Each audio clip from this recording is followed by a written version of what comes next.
What's up, everyone? This is SojuTalk, your weekly shot at K-pop. We are coming at you with a super spicy episode 362, and we are recording on March 9th, 2026. I am Doug, and joining me today, we got Warren. Hello. And Anita. Hello. As a quick reminder, check out SojuTalk on your favorite podcast platform, sub to us on YouTube, join the SojuTalk Discord, and be a part of the nation. I am not dead. I am alive. Welcome back. Like a stomach bug into an immune system crash, into COVID symptoms, but I am alive. After removing every liquid from my body in all directions, I have come back strong. I am hydrated. I am here to talk about some K-pop, guys. Damn. Nice. Every hole is not something I wanted to hear today. Hey, Everglow came back. Were they a zombie? But they just keep coming. They're a pirate. H1-Key with a classic song. You know, it's fun. And then we have some surprising discussion about Girlset in one direction or the other. You're going to have to guess which way that goes. Yes. And then we actually have an Afterhours today. Warren wanted us to talk about AI and its usage in K-pop. We got like really big picture level. We got really small picture level. We hit it from many different angles. Are they our overlords yet? Who knows? The singularity is coming soon, guys. Buckle in. Say hello to your AI gods. And let's get over to the big new releases, I guess. 3, 2, 1.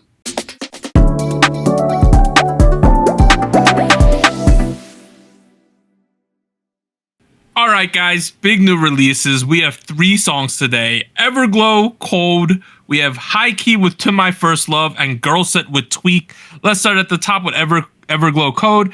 They are now at Cheetah Company. Their last 3 songs, like 2 years ago, was Zombie. Another 2 years before that was Slay and Pirate or something like that. There's been really long gaps. This iteration of Everglow, so they left Yehua. They're now at this Cheetah Company. This one has 4 members: Iyu, Shion, Onda, and Aisha. Mia and Iran are now out of here. They're gonzo, guys. So we got 4 members left in this group. Bye-bye.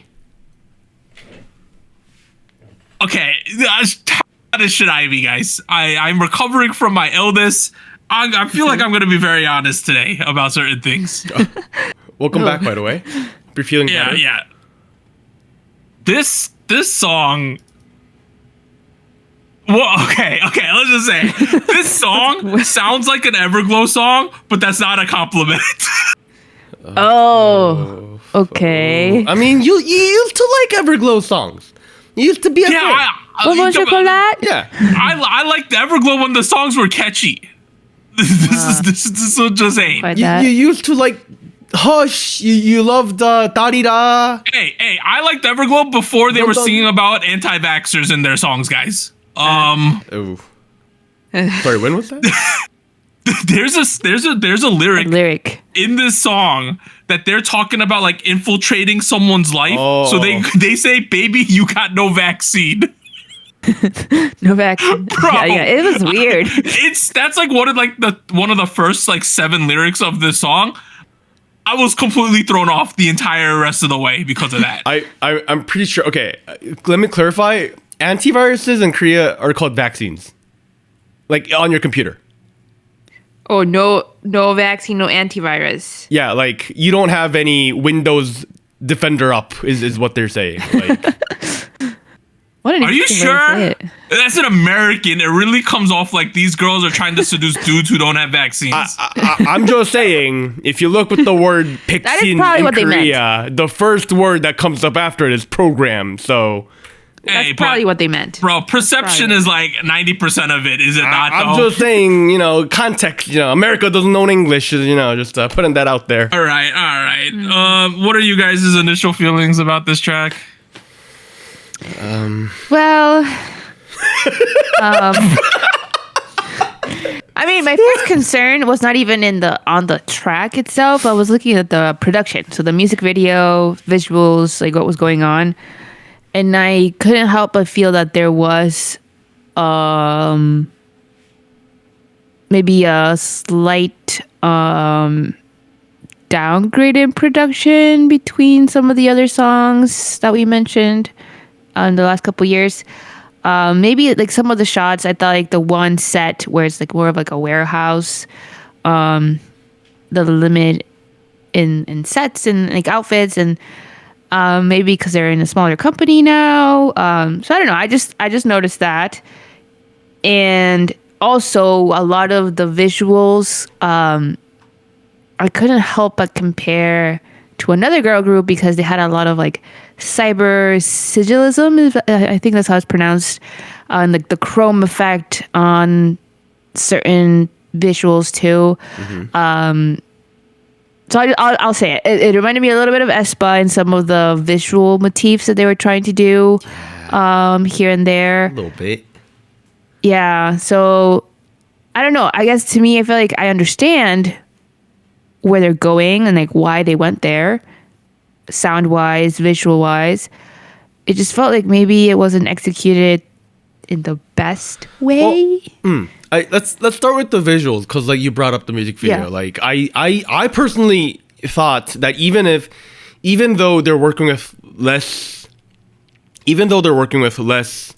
Also, by the way, if I sound sick, I'm a little sick right now. So like if I go off cam, I'm trying to blow my nose. What it is. So, like I'm sorry if I sound sick, but with the music video, I personally thought that it felt like, yes, it's evident that they're working with a smaller budget, but yes, it also felt like they are being a little creative and doing what they can to like maximize the output from the same amount of budget. You know what I mean? Like I still liked the editing. I thought the outfits were nice. Like cyber sigilism, yeah, it had its moment in K-pop. I never thought we got old of it.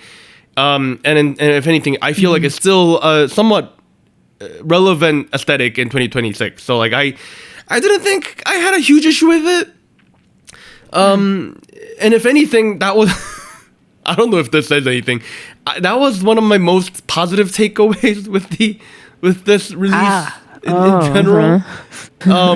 Where if I pivot to the track a little bit, I mean, the track is a combination of a couple things. It pulls from trap, EDM, it pulls from drum and bass, it pulls from UK garage music, pulls from electro house, and overall you get this EDM mishmash that K-pop really liked doing about 5-6 years ago.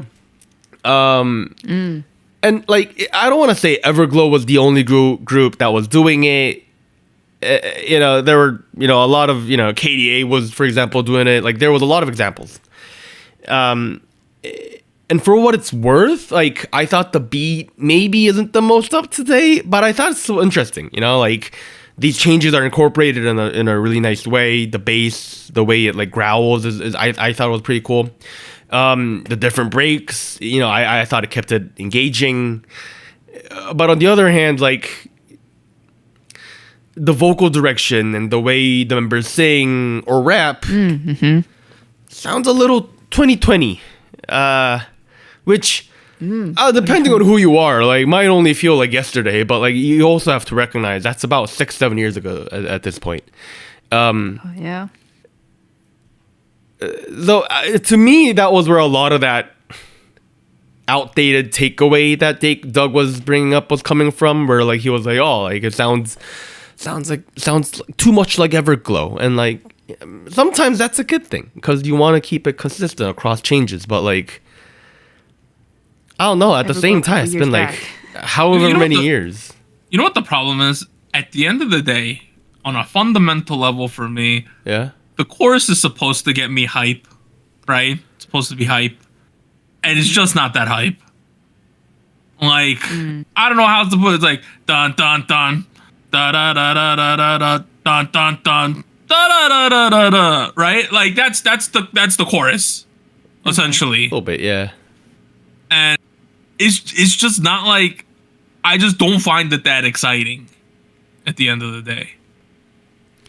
And I think that sucks because some of the other parts, the vocals that come after or throughout sound okay. They sound fine. But when I get to that chorus, I'm just like, big old meh. I mean, I typically agree with you on like stuff like this where like I don't think a song needs to have a fire chorus in order for it to be a banger. Like, it can have natural ebbs and flows. Like that's fine too.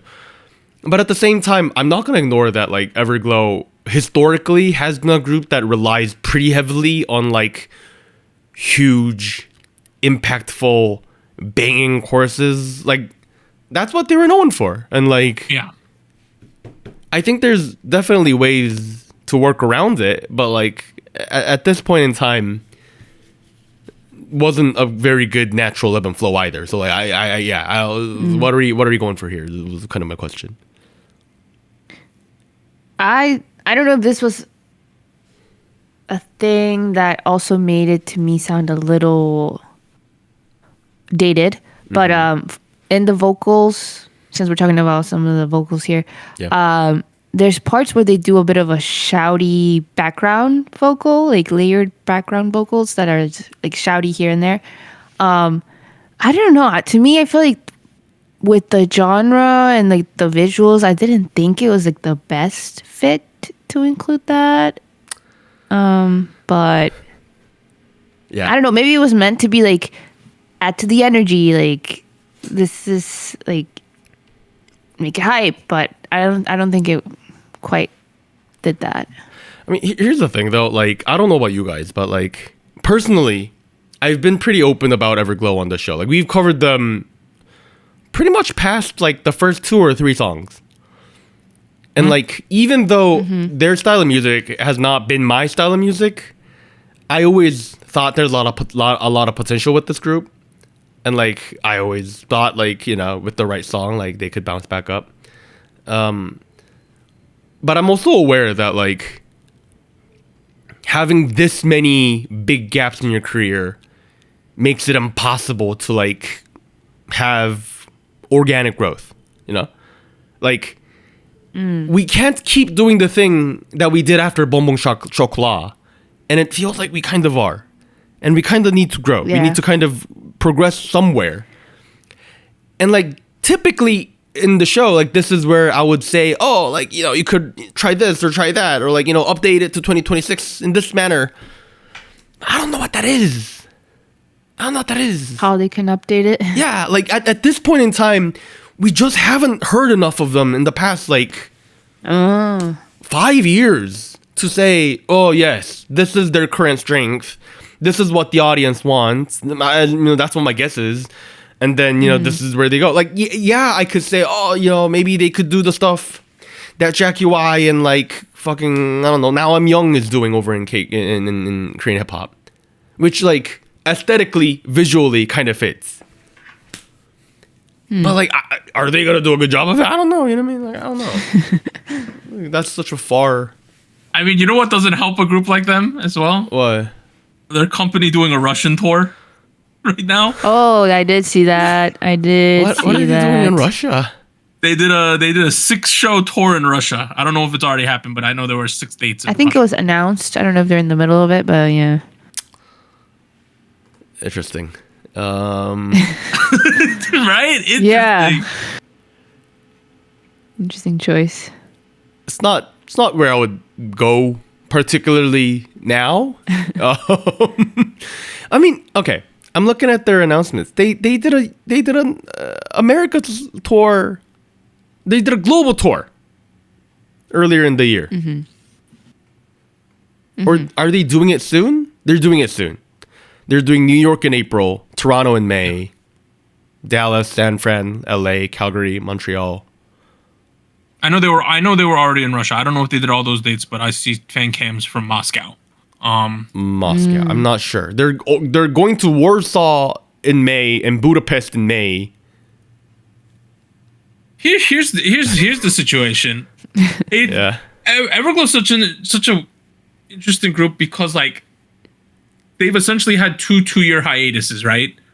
So there's like 4 years there. I don't know at this point how many new fans are becoming Everglow fans, right?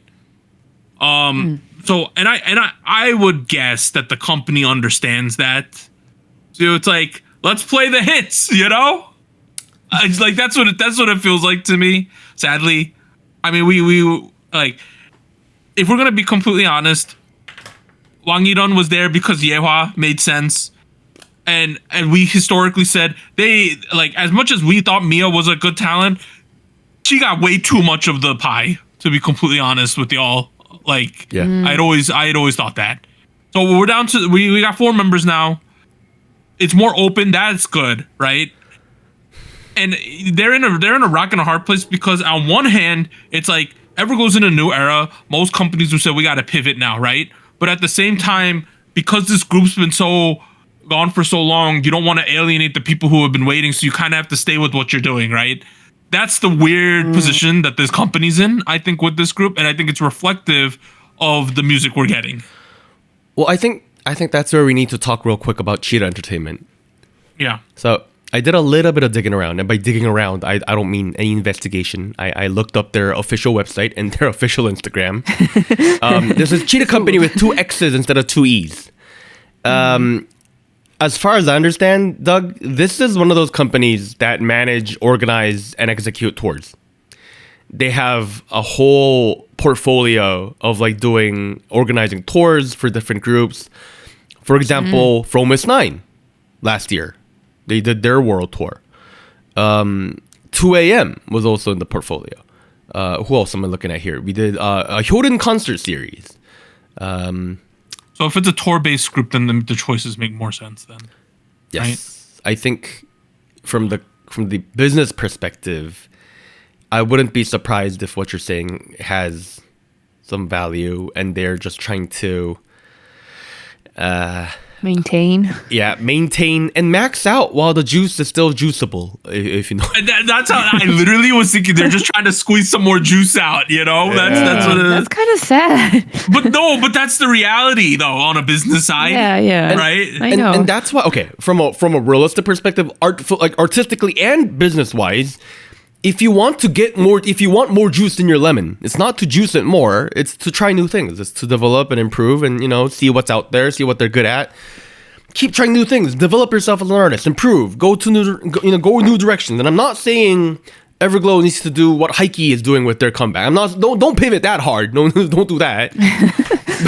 but like we can't keep doing this, It just doesn't feel like doing songs that sound like Wadada from Kepler a little bit is really going to help them at this point grow more, right? Am I crazy in thinking that? Like, I don't think that's a crazy thing to say. No, I don't Which think sucks because, like, Everglow's been this, like, a really unfortunate group. Remember, they were supposed to come to KCON. They got the visa issue, right? And they were stuck under Yehua, so they had a lot of constraints there because it's a Chinese company. And it just hasn't, like, everyone's been like, come on! And, let's get the wheels turning. And then we get it turning and then we wait 2 years, right? Like, it's unfortunate. I think the best you could do if you're an Everglow fan is to still listen, support.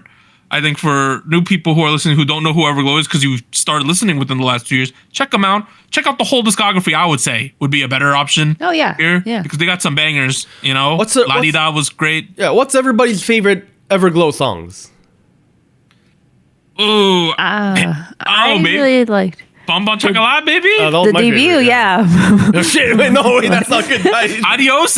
I liked Adios too. I was a fan of La Di Da a lot as well. I think Slay was not too bad, if I remember. No, Slay wasn't that bad either. Dun Dun was good too, low-key. Dun Dun. I remember They have some Pirate. good songs. Pirate. I remember Okay, very that one clearly. maybe you don't listen to, guys. Don't listen to that one. Hey, Everglow Code. An interesting song with an interesting analysis, right? It got very meta with businessy all of a sudden in our discussion, but It's hard not to. Yeah. it's hard not to with a group like this and what they have going on. Let's pivot though. We have H1-Key, To My First Love. They are from Grand Line / Sony. Their last 3 songs, Not Like a Movie, Summer Was You, Let It Burn. Let it be known that I think Summer Was You was like the best summer song of last year. Just saying. Wow. Just my thought. They're no longer under Grand Line anymore, are they? They're under not. Toy Lab. Rip. Okay. Correction there. My bad, guys. What I like about H1-Key, right, on an intrinsic level, is they are extremely K-pop-y if that makes any sense. Like their sound is a very Korean K-pop sound. And I with groups like Blackpink coming back recently, there's been a lot of discussion on our server about like how Korean sounding should K-pop be, right? Like that discussion: is it K-pop? What's K-pop? Does it sound like K-pop? Is it on an identity level still K-pop? Yeah. People have been having these type of discussions lately.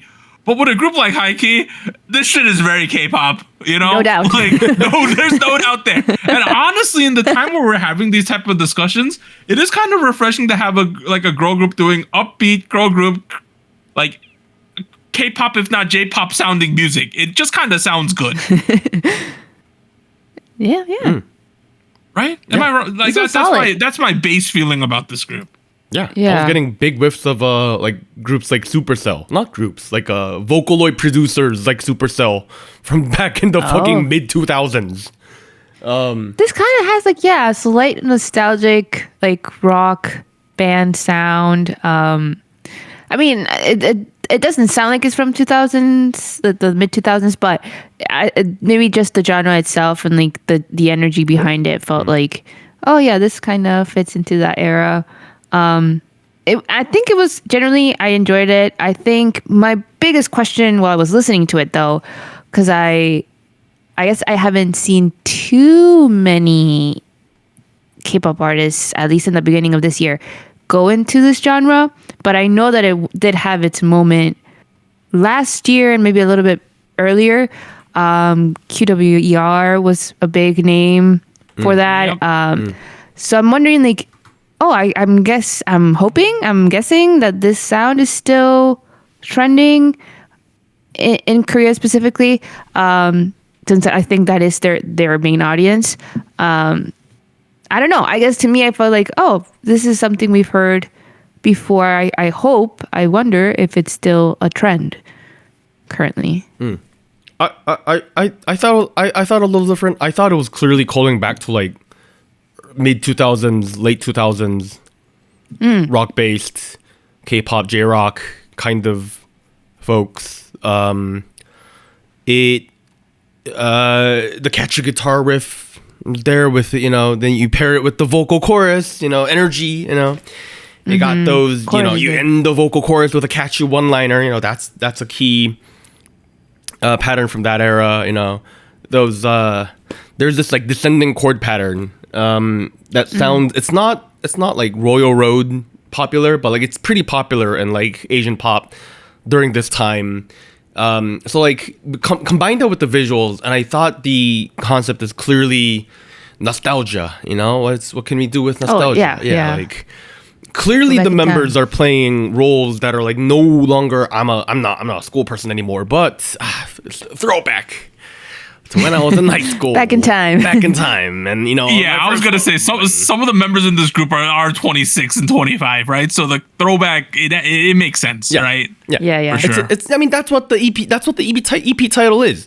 The world wasn't like a movie. Like it turns out it's not exactly like a high school romance movie, and like it's turns out it was first like this is a class. I feel like it's a very good turn on like some of those classic, school life rom-com aesthetics of that era. When that was popular in like Korean and Japanese culture, Asia in general. I think. I thought that was really nice. I felt like if anything, it was like a very faithful reproduction. Like, and I say reproduction. I say that word because, like, do you guys know what reproduction denim is? Reproduction denim. Like reproduction denim jackets, reproduction MA1s, like that kind of thing. Okay. There is a whole subset of male fashion. And this is a bit of a tangent, but you have to stick with me here. There's a whole subset of like male fashion that is obsessed with like reproducing and recreating the qualities and the characteristics of like specific apparel items from like the 30s or like the 40s. The 30s. Dang.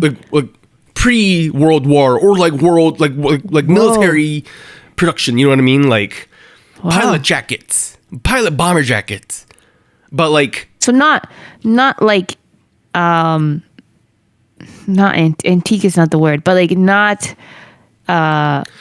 here's the what I'm actual right, like let's say you buy, items. let's say you buy a pair of nice selvage denim, you know, selvage raw jeans, you know, they're nice, they're whatever. Then a guy walks up next to you and they're like, I see you bought a pair of selvage jeans. And you go, yeah. And then the guy goes, well, I also am wearing a faithful reproduction of the Levi's Type 1 LVC red tab 1863 edition Levi's from the Japanese brand Orflo. Costs about $1,200 because some craftsman in Japan spent their entire life reproducing. What a waste of money. You get what That's I'm saying. I think. You get what I'm saying. Yeah. Some reproduction brand isn't. Some of those aren't $1,200. Some of those are like, you know, like $80-$90. Like Buck Mason, for example, is really popular right now. And they have a whole focus on like reproducing the qualities of like original Henley t-shirts, that kind of thing. And I feel this like gives you that vibe. yeah, like to me, this is like a faithful reproduction of like some of those sounds and aesthetics from like the mid 2000s school genre inspired music, you know, like that was my takeaway. And it's like it's not it feels like a high key take on it, but also it feels like a very faithful take on it, where like that that in itself I thought was like very applaudable and very impressive, if you know what I mean. Yeah.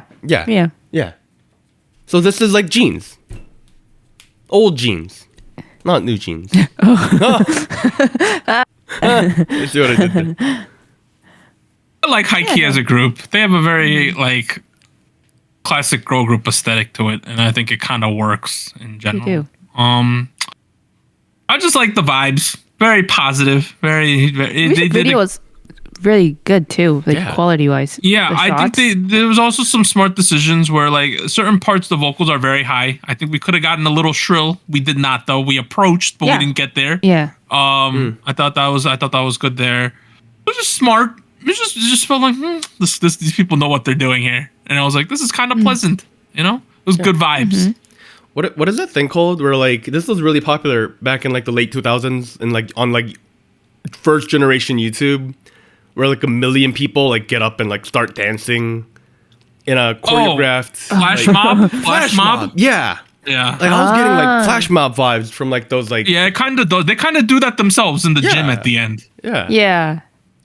More like 2010s. Yeah, like join in on this dance challenge, you know. I like me some High Key though. I thought this was good. Pretty solid from them, and I think a lot of people who, if you like girl group music, definitely like this one for sure. Hey, let's pivot, I guess, right? Let's pivot like the Koreans are pivoting from the Jeondu cookie to the new bibimbap fad that's in Korea right now. There's a new one? Bibimbap? Yeah, there's a bibimbap fad. Yeah. Bomdong. That's the one. Bomdong bibimbap, Anita. It's essentially like young Napa cabbages, and they're making them into bibimbap because someone dug up a clip of Kang Ho-dong eating it on original Eulbak, and now everyone wants to eat this shit. That's the new trend. Wow. The buy Jeondu cookies, it's over, guys. We're eating Bomdong bibimbaps right now. You guys are, you hear it, I'm like, you got to hear it first. It's right here, guys. You're hearing it here first. You got to go eat some young cabbage bibimbap, technically, is what it is. I don't know what to tell you, but... Am I already late? Is there another new one already? It's already over. It's already over? This shit just started! What is the new thing, then? I mean, it's kind of too late to eat Bomdong now. Like, it's already out of season to begin with. So this one has the real reason it's kind of out. But I guess I'll just go F myself. Let's go to the next song. We got Girl Sweat. They are from a combination of JYP and Republic, formerly known as Vicha. Now they are Girlset. The other songs released as Girlset are Little Miss and Commas. Hey, yo, this Girlset group, as an entity, as a whole, they cooking something here, right? Like, good. Yes. I thought that Little Miss was a little bit too aggressive, like too upfront. Really? But I'm thinking this Tweak thing is just about the right level for me, and I'm like, this. It's kind of good, right? Am I crazy? This shit's good. No, I liked it. I think, once again, I feel like the production value has gone up. I feel like when Commas came out, we were all a little worried. Bro, we were clowning on like the 2 sets they got. Like, let's be honest. But I mean, I feel like camera work. I am no longer worried. I think I see that money's being invested here. Like the sets, the styling, I think everything was really, really good. And music-wise too, I think they found a nice sound for them that fits them vocally, and like the vibes, the dance is also really good. So there's more like hip hop R&B sound that they're going for. I think really, really works. And I think for me, the highlight in this song, aside from the visuals, because the visuals are really, really good, was the vocal direction. Like how they arranged people in this track, especially in the chorus, was really, really good. Like I feel like I heard everyone, and I was like, that sounds good. Like I'm glad they had this part. So props to that, because I think that was really done well. Dare I say, Camilla kind of sounds like a younger Ariana Grande. Warren, Yes. Anita and I literally had this discussion. Yes, before we the started. show. We said one sounds like a young Grande, and I thought the way that they presented Kendall's vocals was a little bit Pink Panther-y at certain Like points. the lighter tones. Right? Yeah, the whispery thing going on, That's what I thought. There you go. Everyone made the connection on their own. Literally. I thought it was great. I thought it was great as well. It's aesthetically, it's an R&B track with a Jersey rhythm, and production-wise, I thought it did a great job of like leaning into the Jersey rhythm, just enough to make it just enough to like take away all the positives of that genre, without having it be fucking obnoxious and in your face about Jersey club. Like there was none of those stupid, bed creaking sound effects. Poka. There was no weak. Yes, thank God. Thank fucking God. And if anything, it felt like they were taking the route of. I thought this was interesting. I don't know if you guys knew, but this track samples the intro to another track. Yeah. Yeah, I forget what it's called. SWV, is it? Yes, the artist is called SWV. I forget their track title. Weak, isn't it? Weak. I think you're correct. Yeah. And to me personally, it reminded me of like how when Jersey Club was at its peak, there was a major social media trend where producers were taking R&B tracks, or K-pop tracks, and they were flipping it, remixing it by giving it an obnoxious Jersey rhythm. They did this a whole bunch with New Jeans, Yeah. Like the track New Jeans by New Jeans had a Jersey remix that went fucking viral. The members were challenging to it, doing dances to it. It reminded me of that a little bit, where they took the vibiness of an R&B track, added these nice fucking luscious vocals, added in those danceable moments from Jersey, and like you have this. You're playing into an equation that really works without, again, being fucking obnoxious about it. It's very subtle. The drums, I love the drums. Like there are these they have the Roland laser sounds, the kind of sounds, and it sounds fantastic. The orchestral sounds. I don't know if I'm reaching. I feel like I might be. But like the way it rises in key near the end. Oh, okay. I did want to talk about that. The orchestral sounds. It felt like we were like still keeping it connected to like what K-pop likes doing with music, while making the sounds and the group a lot more accessible to a Western audience. That was my take. But I mean, what do you think? Okay. Well, I wanted to know if you guys liked that the key change, because it happens. I believe it happens twice. It does. Right? Because it happens once at the bridge, just and like then Joy P's other go group, yeah. up again. Yeah. My first impression of it was, really a cool bit at the bridge, because to me I feel like that made sense. When it happened again after the bridge, I was like, oh, this is very interesting. And I think I've come to the conclusion that to me, it felt the tiniest bit rushed because the song is quite short. Whereas I would have expected a key change in a bit of a longer song, like to change the energy, like when we're past like the 2-minute mark. But I don't know. I think that was my impression, and maybe I'm nitpicking because I think the song is solid otherwise. I don't really it doesn't. I don't think it takes away from it, but I did have that feeling of, oh, we're doing a key change again right after the bridge. Doug, any thoughts? Sounded fine. I didn't think too much. I didn't even think too much about it. I was just like, okay, got higher. I see why they're doing that, because it's their way of trying to, like finish this shit off. They're like, let's just add a little pizzazz at the end. Then I thought it made sense. I thought it was fine too. If anything, I felt like it was appropriate, because like a lot of Jersey tracks, they fall into the issue of being too repetitive and like not having enough dynamic moments in the track, and like it just feels one-noted throughout the entire thing. But like with the rising keys, it gives it a natural dynamic progression, I guess, if you will. And like, that's what it added. That's probably my guess as to why they added two. Could they have gone away with just one? Like maybe, yeah. Like, oh yeah, no, yeah. I feel like in the arrangement itself, I think it makes sense. I guess maybe I'm also wishing that this song was longer. Like I think it could have benefited from a little bit more time. You want it to be that 6-minute track. Maybe not 6. Maybe just like if we got to like 3 minutes, like another 30 seconds. What? That sounds would too have been long. okay. Huh? No, that's not streamable. It's got to be 2 minutes and less. Right. Did you guys notice? What? What's up? I was gonna say, at a minimum, there's way more investment here. They're renting out the street in front of the Palace Theater, like where Thriller music video was also in front of the Palace Theater. Oh, that's what it was.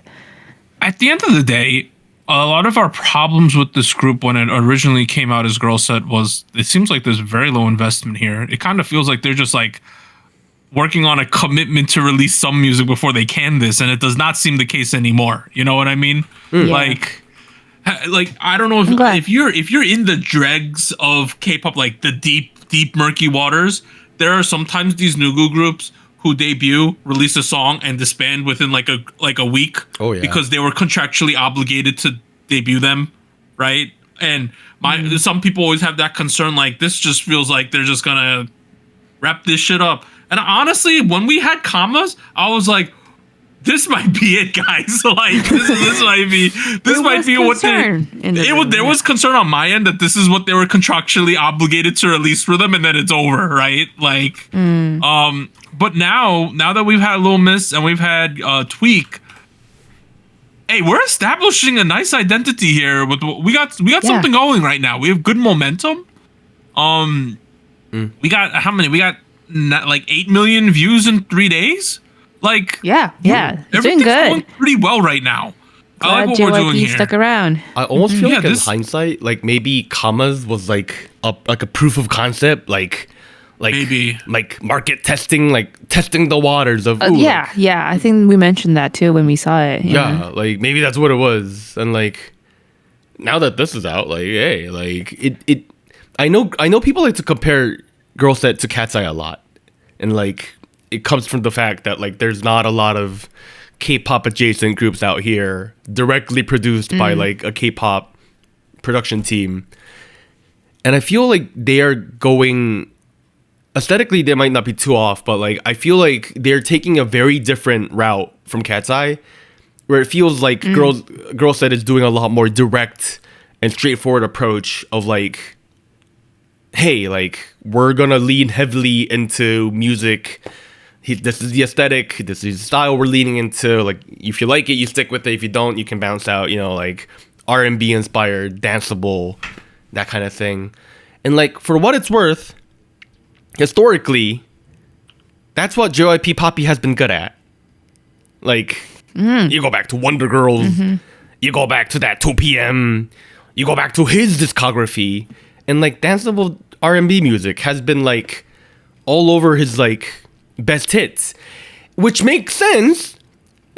Let me bring it back, because if you go to the credits of this song, the first person on all the credits is JYP himself. Songwriting, lyrics, production. Honestly, it feels like it's great for everyone because, you know, JYP always wanted to have some kind of Western presence, right? It's been one of his biggest dreams in his and the fact that the West is eating up his music to an extent, I think is probably great for everyone, because he's like, damn, people like this. People like the shit that I like, you know? Which is like, I think he's having a fun time with this group as well. Clearly, you know? If you look at the music video. Like, he's bringing out the shit. He's like, yeah, this shit. He's pulling out the folder of shit I wish I could have released in Korea, but there's no way I could have. Yeah. And, you know, and he's bringing it over here. And he's like, man, finally have an outlet for this music I want to make. I think it's working great as a whole. Did you catch him in the video, Doug? I did. Where is he? He's on the piano. Yeah. Towards the end. Piano man. Okay, that was him. JYP production. I mean, that's proof he's invested. We're all invested in this shit on a first-hand level, which is great, because like that man, like, say what you want about him, but he's made $1 billion making K-pop. This man, right? He's made $1 billion. Yeah. Big name. It's great to have, and it's great when the figurehead of your company is also invested in your shit doing well. Right? That's like 100%. A great sign. Yeah. Yeah. He is still the chief creative officer. Wow. Yeah. I like Girlset. I like what we're doing here. They're like, okay, this Camilla girl on like a unrelated level is really good in general, right? Yeah. Great talent. Yeah. She's extremely good. And you know, Warren was approaching Cat's Eye. Let's not open that can of worms right now. That shit is still messy as hell. You don't want to talk about it? The only thing I saw today was Manon's supposed boyfriend got her name tattooed on his hand today. That's what I saw today. Oh, I didn't know. And it wasn't even like clean. It was just like, okay, you got that shit done, guys. Okay. Well, y'all can look that up. And I was like, there are a lot of rumors going on about that group and what's going on. Some of it, like, you read shit and it's like, is this real or is this just someone who's good at creative writing? But some of it goes like, because some of it's like, well, that would make sense. But yeah, we'll have to see what's going on with Cat's Eye. Here's what I'll say. If this whole Cat's Eye Manon hiatus turns out to just be noise marketing, I'm going to be really pissed. Like, you know what I mean? Really? Like, I mean, you actually wanted to be something? At this point, how far we've gotten and how much people are speculating and how people are drawing lines in the sands and getting the pitchforks out and like picking sides in this. Like, if it's just noise marketing, they're like, oh, she wasn't actually gone. It was just like, you know, marketing, whatever. And it's like that, I'm going to be so pissed. I'm going to be so pissed. Not, are people going to be pissed off that I brought up Cat's Eye at all? No, I don't think so. People are just confused as to what's going on. They're confused as to whose father's tweeting. They're confused about. Man, yeah. They're confused about, is the hiatus racially motivated? You know, these are all things that are up in the air right now. We shall see, though. We'll have to see. If you don't want to open that can of worms, the other can of worms that we can open is the YouTube channel First Fruits, where JYP is. Oh no! My God, is allowing tragic things to happen. Okay, can we talk about First Fruits for a second? Wait, no, why? I'm a loyal subscriber of this channel. Number one. Bro, I've been on this shit for like months, dude. Tell me, Doug, why is God allowing tragic things to happen? Okay, here's what I'll say. I'm not religious, period. Right? I am not a religious person. Yeah. But watching First Fruits and JYP, I've consumed more religion than I have since I seen the movie Conclave last year, dude. Like, I consumed What? a lot of religion because like, here's the other day. I find these videos so interesting because this guy JYP, now we're up to 30K subscribers. When I was watching, we were at like 10K, dude. Like it was rough out here. And it's clearly that he's pretending to give lectures and there's no one else in the room but him. And maybe like a production assistant. That's how these videos are. He's giving lectures. Like, you know how there's these influencers now who like fake podcasts and then they make shorts out of it, like they're having interviews and stuff, but it's just like one guy talking on a set. That's what these things feel like to me.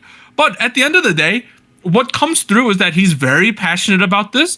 And you know, as I've always said, the moral framework of some of the discussions that you have regarding Christianity do make sense on a moral level. So it's just interesting to see the guy talk about stuff. That's all I'll say.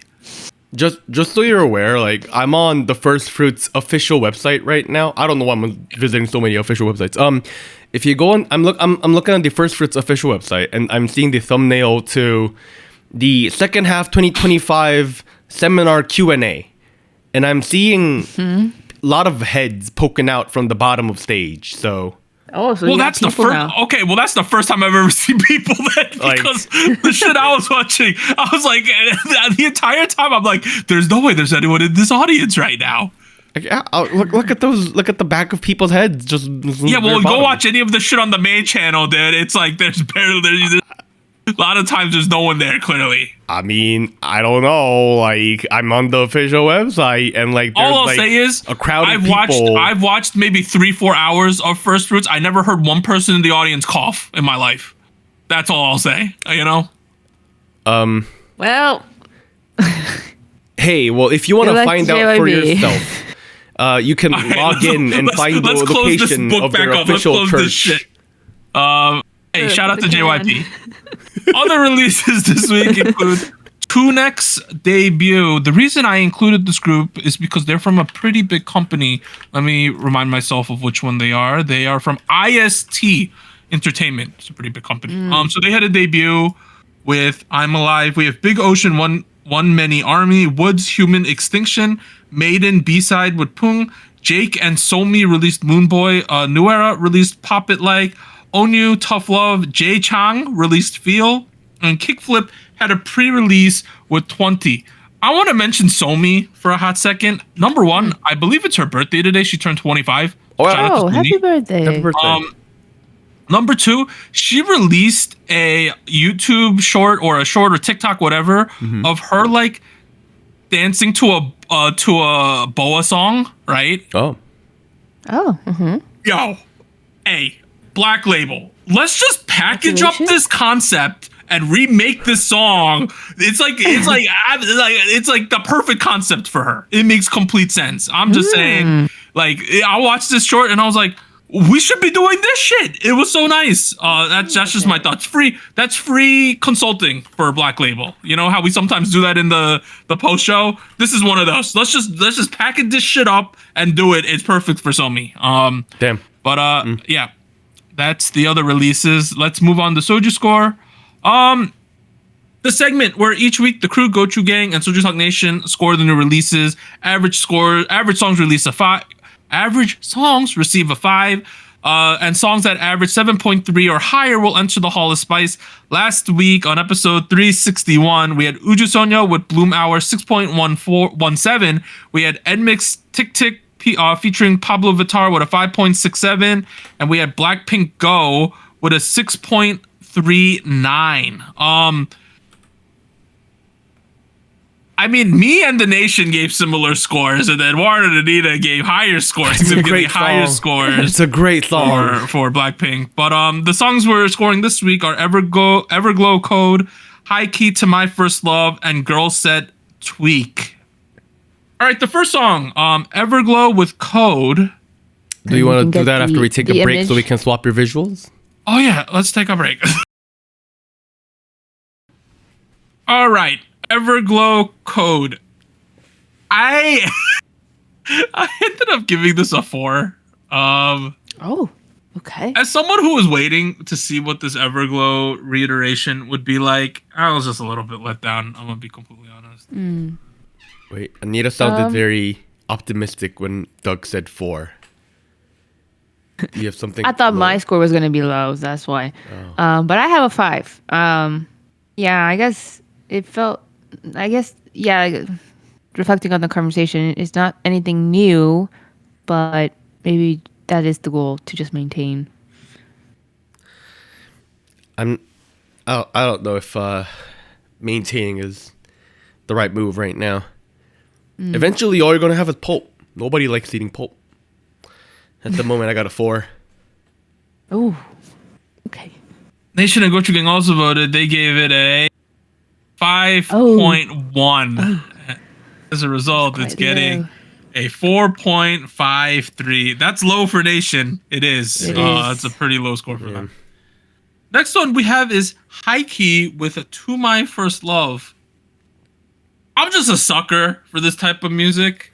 I gave it a 7. I would recommend this to people. My type of music. I enjoyed it too. I think, to me, maybe it needed something a little extra to make it even more memorable, personally. But it was still really, really solid. So I gave it a 6. I have the same commentary, surprisingly. But I don't. Now I gotta say something positive because I have a 7. I thought it was solid overall. Like, it was catchy. I had the energy. It was a good, faithful reproduction. Was my conversation was about.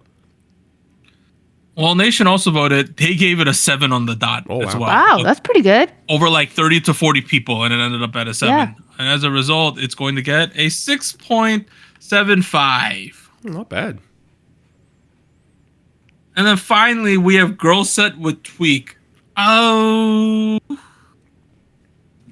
How high of a score do I give this? Oh. What feels right. You know what? A 7 feels right for me. This is Nice. good. This is a very solid score for them. I would recommend people check this out. I think this would be a great introductory to this group. To Girlset, yeah. I also have a 7. Recommend. I like the sound for them. I also have a 7. And I'm gonna add that Hey. in order to get an 8 for this group, I kind of want something a little more creative, a little bit more outside the box. I love what they're giving out so far, but I do feel like it's a little bit standard in terms of what we're trying to do creatively. Otherwise, great quality. So hey, Nation also voted. They gave this a 6.26. a little lower than I thought. And as a result, the score is a 6.81. That's a solid score. So the scores this week: Everglow Code 4.53, H1-Key To My First Love a 6.75, and Girlset with Tweak with a 6.81. Those are the Soju scores this week. And finally, we're at show winners. Anita, hit us with them. Yes, we have first off IVE with Bang Bang. They won a Music Bank, Show Music Core, and Inkigayo, giving them 7 wins with this song. And then they won again with their other song, Black Hole, on Show Champion. First win on that one. And then we have Hearts to Hearts with Rude, 1 win on M Countdown. Congrats to them. Hey, while I was listening to your guys' recording last week, Warren, I don't know if he meant like it was an offhand compliment. Like, I'm not saying a bad way, but he just kind of mentioned it. He goes, IVE is sort of like the girls' generation of the girls' generation of this generation. Is essentially what Warren said when we got to the show winner section. I was thinking about that comment for like more than I should have. I spent a good time thinking about that. Shit. And my conclusion was that fair take. I think you're correct about that. Shit. I think out of all the current girl groups, they're the one that's resonating the most with the general public, particularly in Korea. Like, the teens and middle school people and their parents are into this shit right now, right? Like, this is their jam.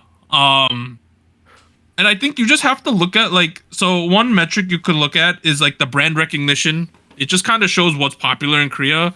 And then the IVE girls, particularly the Yujin Wonyoung thing, they're like always in the top 10 every month after month, meaning that they're a like top entity, top thing within Korea. And they've completely exploded for sure.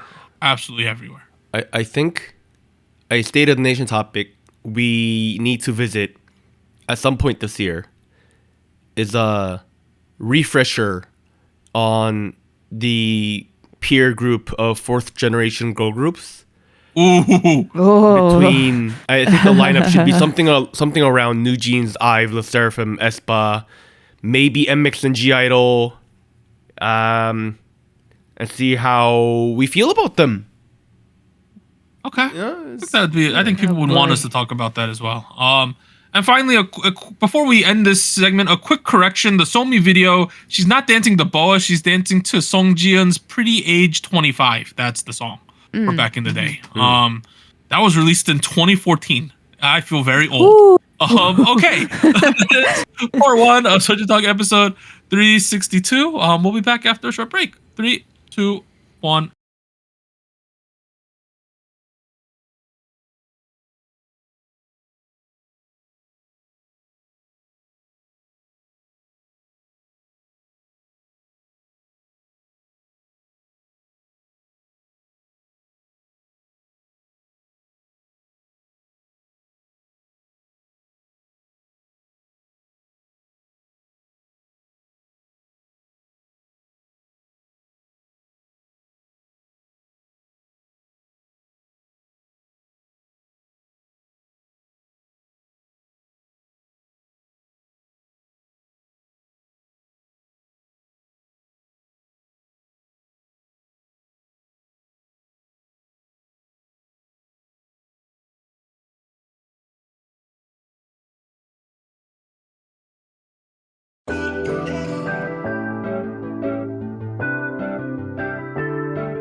Hello, SojuTalk Nation. This is Anita here with a quick PSA. If you would like to support SojuTalk Kpop Podcast, please like, subscribe, or follow us on whatever platform you're using. And consider joining our Patreon at patreon.com/SojuTalk or donating to us at paypal.me/SojuTalk. On behalf of the crew and myself, thank you. Now back to our regularly scheduled episode.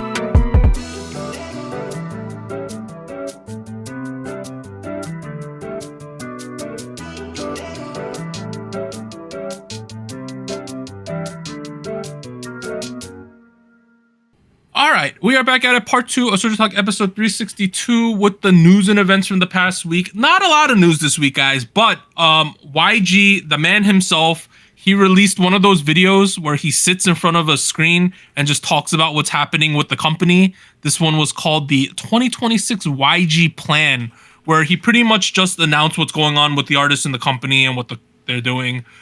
I don't know. I feel like this could be a press release. I don't know why he needs to do it personally, but he does. He does. So here's the stuff he mentioned. The video is only 5 minutes and 44 seconds. So it's a quick one, but here's what he mentioned.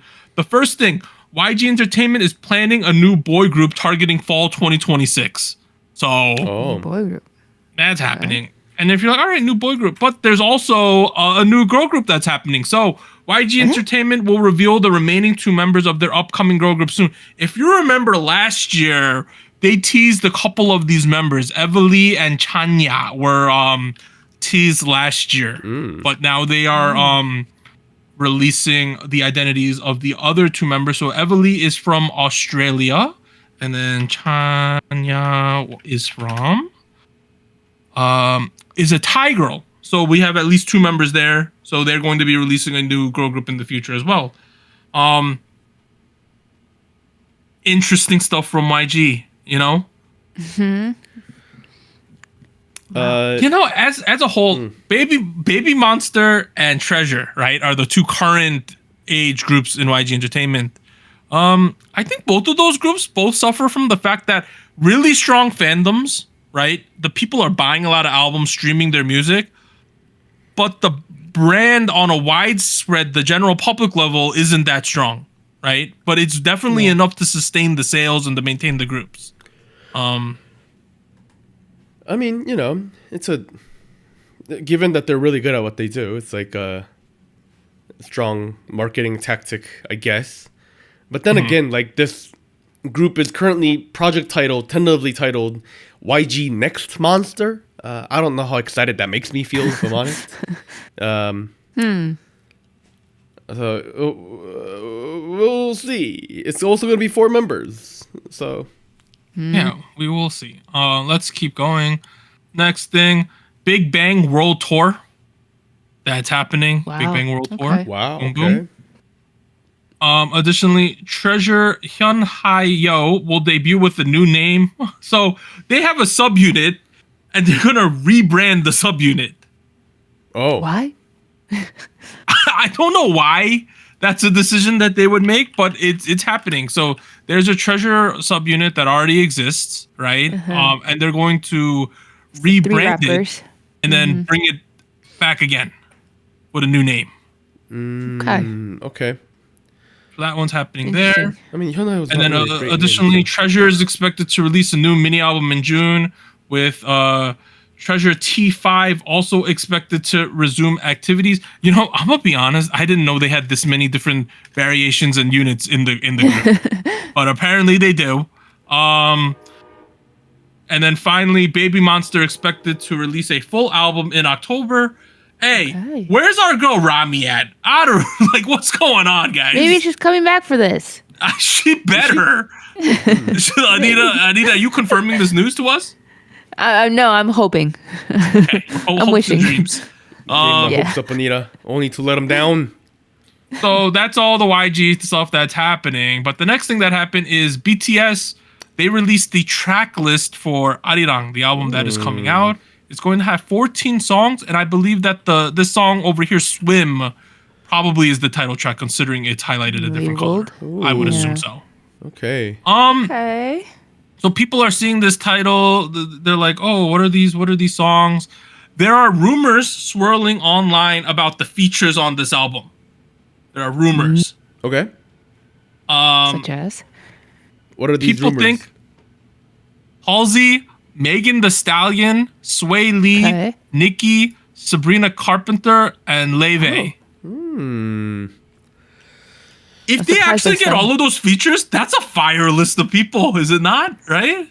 I guess what I'm thinking is how they fit musically, like how they would fit into the music that I think BTS does and is known for. So that would be interesting. How much you want to bet? Megan the Stallion is either on Body to Body or Like Animal. That's I'm calling my shot here, guys. I'm calling my Hey. shot. It could be. Yeah, or- aliens. yeah. Did you know she's dating Clay Thompson, the Splash Bro? Sorry, what? You guys don't know who that what? is. Clay Thompson? Clay Thompson, the basketball player. That's who she's dating right now. Oh, yes, basketball, yeah. Yeah, basketball, guys. Yeah. Yeah, ball. Sorry. Hey, Okay, what's not rumor and what is actually confirmed about this album though is the producer lists behind some of these songs. And I'm looking at it. We got Ryan Tedder from One Republic, Mike Will Made It, Tizo Touchdown, Peggy, like JPEG Mafia, and then Tame Impala. So like, I don't know. Tame Impala. Like, pretty fucking solid list, if you will. Like Tizo's been collabing with Cordis. Yeah, Peggy, yeah. I've never seen him do K-pop. Tame Impala, I don't fucking know how they got him. How do they? Yeah. Fucking Flume is on here apparently too, so that's crazy. Ooh. Yeah, Wide range. Okay. wide range. I'm excited. Title track is gonna be produced by Tyler Spry. Don't know. I don't know what that is. I'll be honest. Yeah. all right. Okay. I'm excited for this BTS comeback. They're gonna live stream it on Netflix. I think they said it's gonna wow. be huge. Gonna be absolutely ginormous. Let's keep going. Next thing, Hype has partnered with Spotify to launch an official video podcast channel on the platform. The core of this partnership involves Hype planning and producing video content, while Spotify provides the platform support to ensure music fans worldwide can enjoy it. So it seems like the podcast will feature Hype music group artists and creators from various fields discussing music and daily life. So there's going to be a video pod via Hype on Spotify, and you can watch your favorite artists show up. Maybe some of the producers will show up. That's a pretty big deal, I think. People are probably very Okay. curious about that. Damn. Anything but lossless Spotify. Anything but doing lossless audio. Fuck you. Next thing. IVE is now the K-pop group with the most perfect all kills in the history of the charts, surpassing BTS. So they now have 914 plus hours of perfect all kill. Oh shit. Wow. Oh shit. That's Hey. nuts, right? Maybe that confirms Warren's statement. Girl generation of this era. Hey. That's crazy. It's kind of crazy, right? How long they've been going now. That big. 914. Oh my god. I mean, we're still counting, I assume, right? Are they all there? Let me see if they're all killing at the moment. They are. Yeah, they're still all killing. Wow. It's on perfect all kill hour 142. Okay. Did you know also Hwasa's Good Goodbye is the song with the most perfect all kills? It had 750 hours of perfect all kill. Wow. Oh, like top all time? All time for one song. Oh, that's crazy. Right? Actually, it's second. Golden has 1,400 and something. Oh, Hwasa's in that also second with makes sense. 750. Okay. That Yeah. also makes sense. I was about to say the rank I'm looking at is Golden, Good Goodbye, and then Ditto, Dynamite, Celebrity. So Yeah, but shout out to IVE, you know? They're absolutely killing it. They're raking right now. It's great. Next thing. So IOI for their 10th anniversary open social media channels. They have an X, fan community, Instagram, and TikTok. So they're taking this shit seriously. Look at this. They opened an Instagram here. Wow. They're taking this shit very Official. seriously. It's official. Marketing stuff. using the Yeah, they official got marketing. logo. Yeah. Let's go. That should be a lot of fun. Next thing, kind of out of nowhere, Youngun departing Kepler. Just what? randomly Why? happened. Why? We got no info. It just happened. What the fuck? She was So- missing from their latest stuff too. I remember, right? Like she was not in the. I don't know, Anita. If you recent know, one. yeah. Oh yeah, she's been that's inactive in the group since July 2025. Yes, you Yeah. are right about that. But yeah, so we know that Yeso and Mashiro left to go back to their original. Which group was it called? Maiden, right? They went to do Maiden. That shit didn't work, and then Yeso left Maiden because of the controversies over there. And then now Youngun's out. So we are down to Yujin, Zhaoting, Cheon, Dayoung, Hikaru, and Huning Baihye. Those are the surviving members of Kepler. People are guessing that given that there was a major stop in her activities due to medical conditions last year, people think that this is kind of why she's been kind of leaning towards leaving out. She's been like deleting stories and Instagram posts ever since last summer. So Oh man. I hope She's her doing okay. Yeah, I hope her all the best and hope she feels better with whatever condition. Whatever's going on. Yeah. Yeah.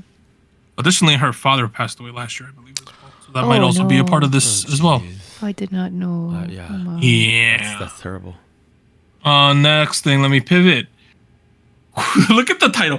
Kwon B knocks on free agent market ahead of exclusive contract expiration. So the room, basically her Woolen contract is up soon.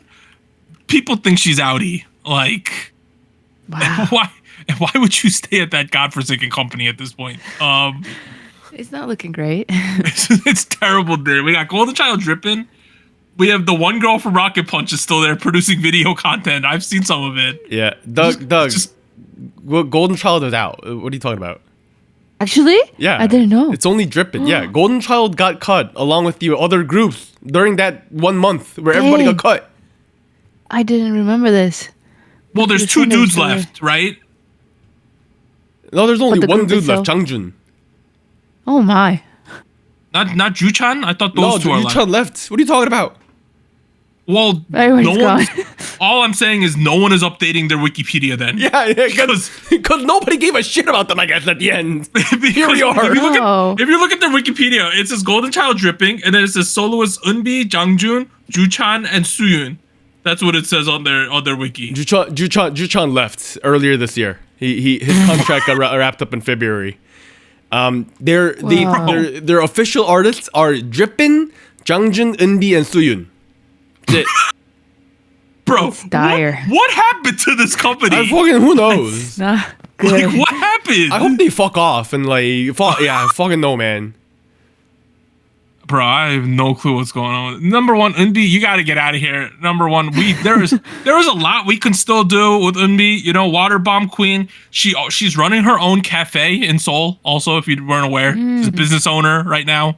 Wow.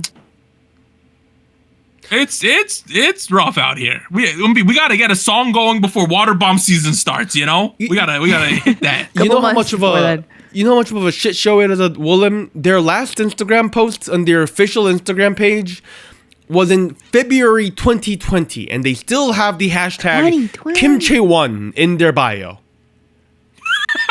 Wow. Yeah. So yeah, that should tell you. Went downhill. Yeah. Like, what happened? Like, they were fine for the longest time, this company. Visit woolenmall.com to buy your official Rocket Punch official light stick. They still have stock. Wow. Only $40. $40. Dang. Bro, I don't know what's going on there. This was like a solid mid-tier company at one point, and it's just tons of Infinite shit. was a big group from there. Yeah. Lovelies, you know? Oh, these. Yeah. Epic High. Wow. Epic High, yeah. I don't know, dude. Hey, number one, shout out to Eunbi. I'm sure we'll figure something out. Yeah, I She's hope it works out for her. Popular Yeah. in general. I think she hosts a radio show as well somewhere. So, all right, let's keep going. On and Off has signed with a new agency, and the member Yu, to change his stage name to Yuto. Okay, I remember this back in the day when I was watching the Idol Athletic competition, which is like one of the few times you see a bunch of idols that you probably aren't too aware of. And I remember seeing these names. There was a kid named Y, and then there was this kid named U, and their name tag just had the letter Y and U. And I remember thinking, this is the stupidest shit I've ever seen in my life. But hey, shout out that he's getting a stage name changed to Yuno. I'm sure it was not 100% his decision to just be known as U. That seems rough. Hey, On and Off, let's go. Well, On and Off is kind of a victim of WM collapsing too, right? They also collapsed lately. Yeah. What is happening to the companies? Looks like. Yeah, I'm looking into KI Entertainment. I mixed it up. I don't know what's going on here. Yeah, I don't know. WM and Wooloo just kind of kicked the can lately. Like, WM's falling kind of has to do with them getting acquired by RBW. That just didn't work for some reason. But hey, let's go On and Off. And then finally, Idol. They're going to be having a Syncopation World Tour. The ticket sales, March 11th, you got 2 days. They're going to be coming to Hamilton, Ontario, Newark, Philadelphia, Atlanta, Orlando, San Antonio, Mexico City, Los Angeles, Oakland, and Seattle, with more dates coming up as well. If you want to see Idol. I was supposed to see Idol during COVID, and then they canceled the tour, obviously, in Northern Jersey. Hey. It was like a smallest venue, and I think I bought VIP when it happened, too. Hey, you could go to this. It was like really cheap. It was like under $100, and I was gonna see them back then, but it just didn't happen because of COVID. Well, it looks like I would assume we get the full album before August then, because the tour is happening from the beginning of August. So like maybe like July at the latest. So we'll see what happens. Like Mono was good, yeah. Yeah. Well, that's all the news this week. In terms of the music next week, there isn't too much, but there's one comeback I'm looking really forward to. The Yena comeback. Yeah. She's embraced her cheesiness and campiness again, and the teaser's looking a lot of fun. So I'm pretty excited for that. There's a teaser out. It just came out 16 hours ago for Catch. I'm very excited for that. Just wanted to mention that. Did you check out her collab with Hasune Miku? I did see that as well. That's fun. She's fully embraced like the fact that she's an anime girl, and it's kind of working, I think. Yeah, it is. Hey. All right, Warren, you could pivot whenever you want. Pivot. Okay. Last week, when Doug was out sick and it was just me and Anita, we talked about Blackpink Go. And one of the things about Blackpink Go was that clearly there was some AI, generative AI in that music video. And Anita and I were like, oh shit, okay, now we should probably talk about this. Let's save it for an end of the episode discussion. Let's get to it at the end. It was a big meaty topic. And then lo and behold, we chattered too much. We rambled on too many minutes. And then we were like, you know what, fuck it. Let's just do it next week. And to be honest, I don't even know if people wanted to hear us talk about it. And fortunately, some of you guys reached out and you guys were like, hey, yeah, do talk about AI. Do talk about artificial intelligence. In K-pop in particular. I do want to limit that scope. I don't want to talk about AGI. I don't want to talk about if we're approaching singularity. And let's stick it to where it's grounded and real for us right now. Because in the world of K-pop. In the world of K-pop, I think it's pretty clear people are starting to pick up on the use of it. It's been a couple of years since creative usage of AI has become sort of a thing. So I think we all have opinions on this matter. But where I do want to start this conversation was a 15-minute lecture from this lady called Yoon Seung Rim. Do you guys know who this is? Not by name, but I think once you mentioned what she was involved with, I was like, oh, yeah, yes. Mm-hmm. She is the creative director, the founder of Region Films, and she has directed music videos such as Aespa Rich Man, Aespa Armageddon, fucking Famous by All Day Project. She did Go by Blackpink. She did Heya by IVE. She's got a good track record, clearly. Like she's done big names. Yeah, some big name music videos. I believe with Armageddon, she won the music video year of the year award at some award show 2 years ago. Oh, yeah, I didn't know. Damn. And so that's why she was doing this 15-minute lecture in Jeju, like 15 minutes that changed the world, fucking lecture. It's like TED Talk like light. TED Talk? Yeah. Yeah. Like a TED Talk light, 15-minute TED Talk. It's Young Leaders Forum is where you're seeing the word YLF. YLF if you're seeing this on YouTube. And it's interesting to me because she brought up using AI, her attitude towards it, her reasoning behind it. And I thought, okay, maybe we can start there because she has been very open about being someone who uses generative AI in Famous by All Day Project, Armageddon by Aespa, and like Go by Blackpink, right? She said, quote, AI was like a new staff member to me. I felt I should get to know this friend first, make them my ally, and help them grow. It's worth noting the context here. This was very early on after she founded her current creative studio, so she didn't have as many teammates as she did before. And she was also pregnant at the time. Oh. And apparently she was like right before the due date when she was editing Armageddon 2 years ago. Dang, okay. So to her, it was like a creative crew of people to work with, I guess, is that how she's explaining it. Any comments from you guys? I don't think you even need to give the context of like, I don't think she needs to give the context of what's going on in her life. Oh, What as a justification, saying like I was this or whatever. You used it. You know what I mean? That's how I feel. I feel like we should first frame this that AI is seen way more positively in Korea than it is in the United States intrinsically. Intrinsically is what you said, yeah? Right? Yeah. Do you agree with that, right?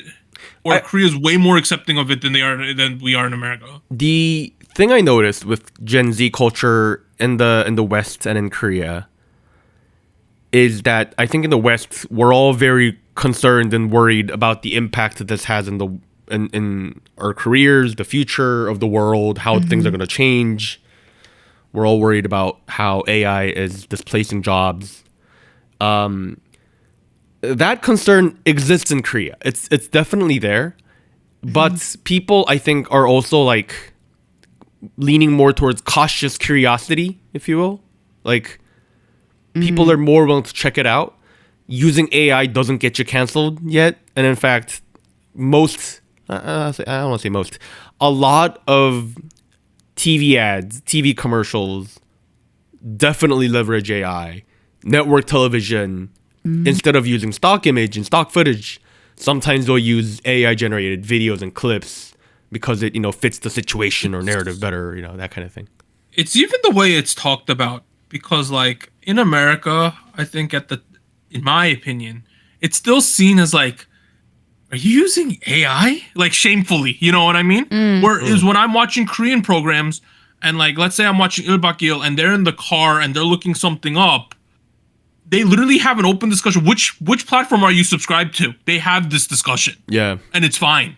It's not a problem. I've seen like Dayoung talking to someone and being like, I subscribe to GPT. And she's told someone that. And it's fine. In America, if you're a celebrity in America and you go, I'm subscribed to Gemini or I'm subscribed to GPT, people would be like, there would be a shitty tabloid article about you're supporting AI, yada yada yada. That's just the attitude difference between the two, I think, at the moment. I have noticed a bit of a shift towards being more open to the use of it. Or I did up until about 2 weeks ago when. Okay, well, when certain things happened with Claude and GPT and the fucking government of the United States, but that's a different conversation. I do notice the attitude in the West is shifting a little bit, particularly because of how in a lot of jobs it's becoming very ingrained the way you use some of these tools. I'm not gonna say that for all the jobs, obviously, but like. As someone who works in tech right now, like I like the push is definitely there, whether we want it or not. I think, it comes with its benefits. Do you want me to just rip off the Band-Aid? How do we feel about AI's usage in K-pop? Do you on a musical level and on a visual level, right? Because I think they're two very different things. Personally, I'm uncomfortable on an audio level. I'm way more comfortable on a visual level as long as it doesn't look shit. That's honestly where I'm at. As long as the quality is there, you're fine with it. Yeah. Okay, you're talking about how comfortable you are with it, and visually, you think it's a little more acceptable if it's. I think visually, as long as I can't tell, like this lady's music videos. I praised all of these music videos, all of the examples. Yeah, they were all good. Yeah. I praised all of them. So who am I to say something? But let's say it came out later. Oh yeah, Jisoo wasn't feeling good, so we used AI to help her with her vocals. Then I'd feel a little gypped, wouldn't you? Like that's at least where I am. I mean, if I'm completely honest, like the usage of AI and audio at the moment is I feel like nowhere near where visual generation is at. Like motion generation, video generation, text to audio, that sort of thing. I feel like has gone so far compared to where generative AI is with music. I don't know if you have experienced platforms like Suno, for example. And I think, unfortunately, a lot of what Suno makes is just slop. It's very slop. It's fucking terrible sounding, repetitive, like bullshit, and people use Suno to make memes in Korea. Like that's the state where. Oh really? Yeah, like people will give it like fucking absurd lyrics. Like people have been generating songs about, for example, like Doug and I watch English soccer, and like we will make songs about how terrible Wirtz is doing in Liverpool, like a new player, that sort of thing. Visually. I do notice a large leap forward, particularly in the last like 2 years. I still don't feel 100% comfortable with it, and having that have a place in like final output. You know what I mean? Oh. So, okay. So now that since we're just going off the rails with the structure, one of the things she mentioned, this director, is that she wanted to use AI to prototype and visualize what she wants to do and communicate the idea. The example she gave was Famous. For Famous, there's a scene where the fucking shoe sole lifts up, becomes a city, and then that rotates into a fucking wheel. Like, that doesn't make sense on paper. How do you explain this shit? You know what I mean? Like, let's say I'm working with a VFX editor, and I'm like, oh yeah, make me a wheel that rotates into a city that becomes a shoe. Like, that's impossible to communicate. But like, using generative AI, she's able to quickly prototype and create proof of concepts for like what she wants to get across. And like that's what she did. And that's what ended up, getting refined and whatnot. So like being used that way to quickly communicate ideas, I think that's definitely like a use case I feel way more comfortable about. But like a final export? Yeah, but I feel like in this instance with like that music video, like I don't think anyone gave a shit that it was AI or not at the time because it looked good. For Famous, it did. People talked about it. Really? Because like I didn't care. I think the bigger conversation at the time was somebody's hair is what the issue was. Right. Yeah, but but what I'm trying to get, the point I'm trying to make is like, if people don't think it looks bad, then like, but if people don't criticize it without knowing it's AI and then criticize it once they know it's AI, I think it's a kind of bullshit to do that. Do you know what I'm saying?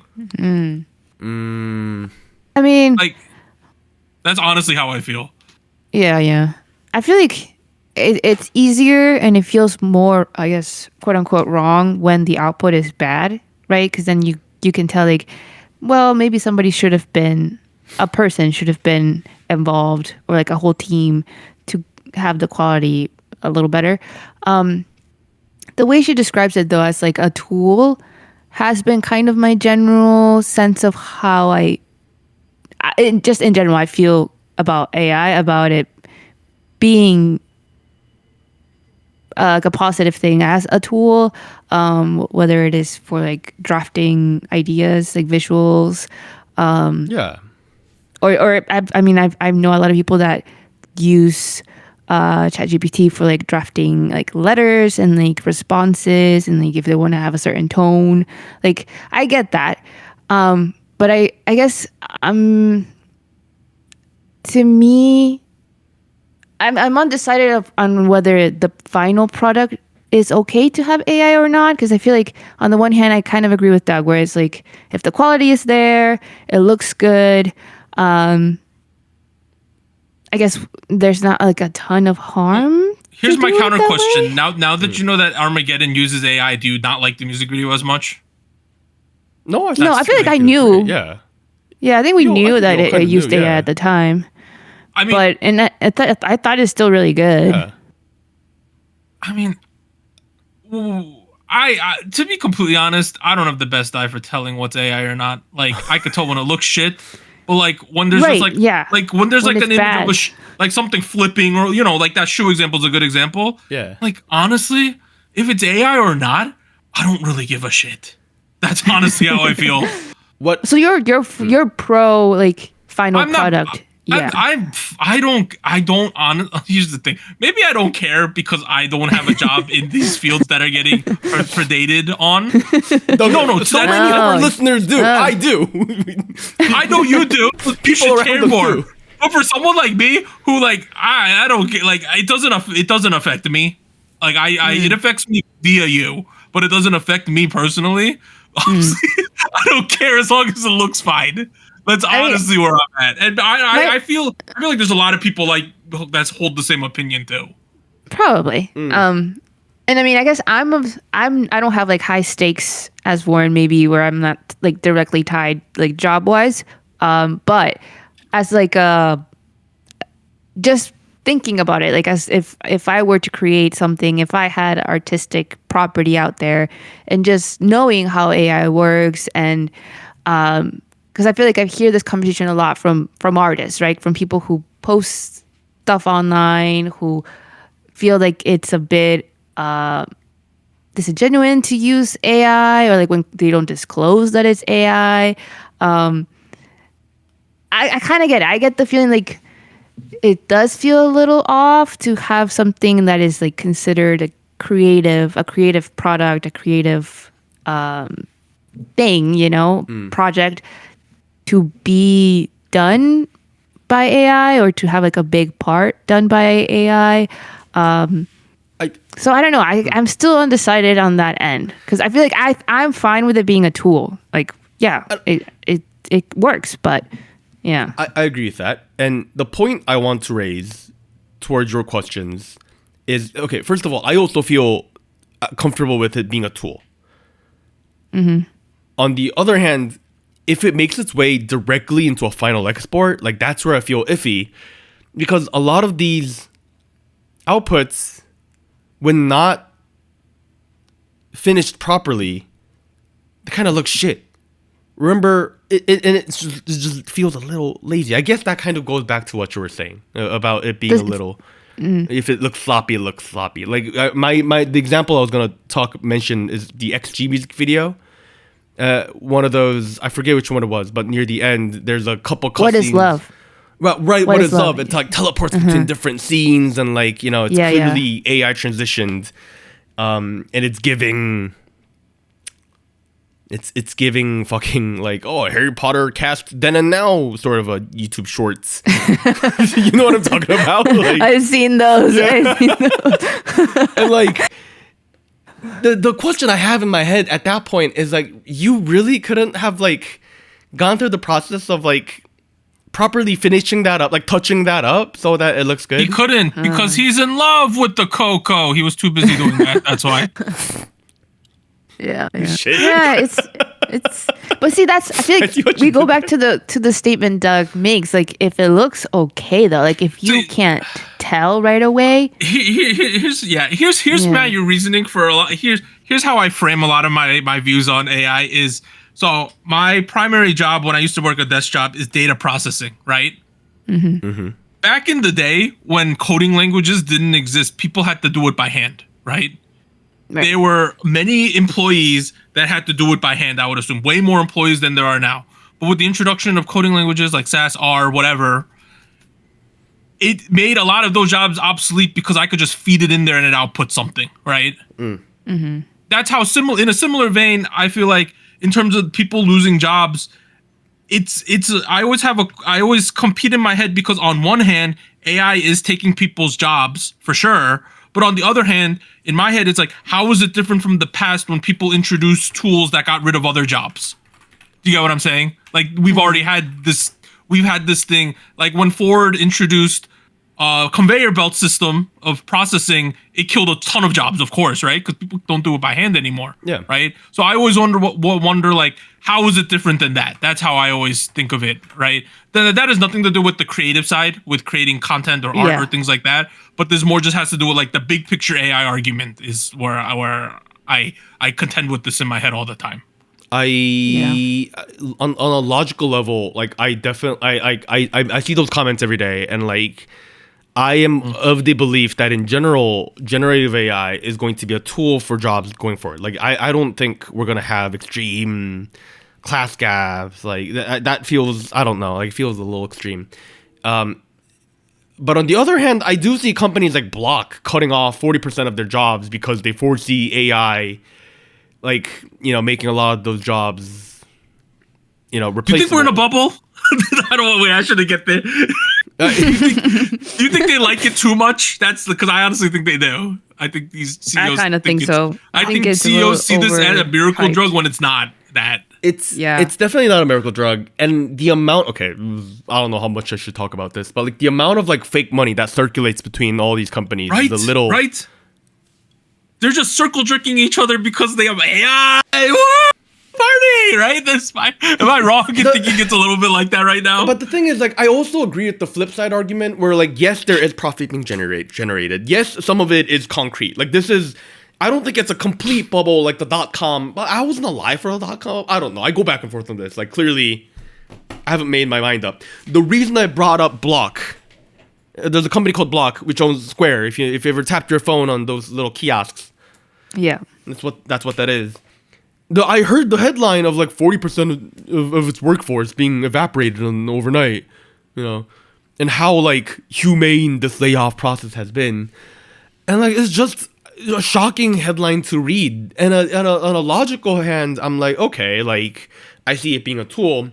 On an emotional hand, I'm like, shit, I don't want to be that 40%. You know what I mean? Like, no, I see that, and we have to see going forward. Was cutting 40% the right decision for business, or are they going to claw back and make more jobs once they realize that they made the wrong decision? Right? Yeah, that's another part of it as well. There also is the argument in the situation of Blog where like they are definitely one of those companies that overhired in the past like tech bubble of like the post-COVID era.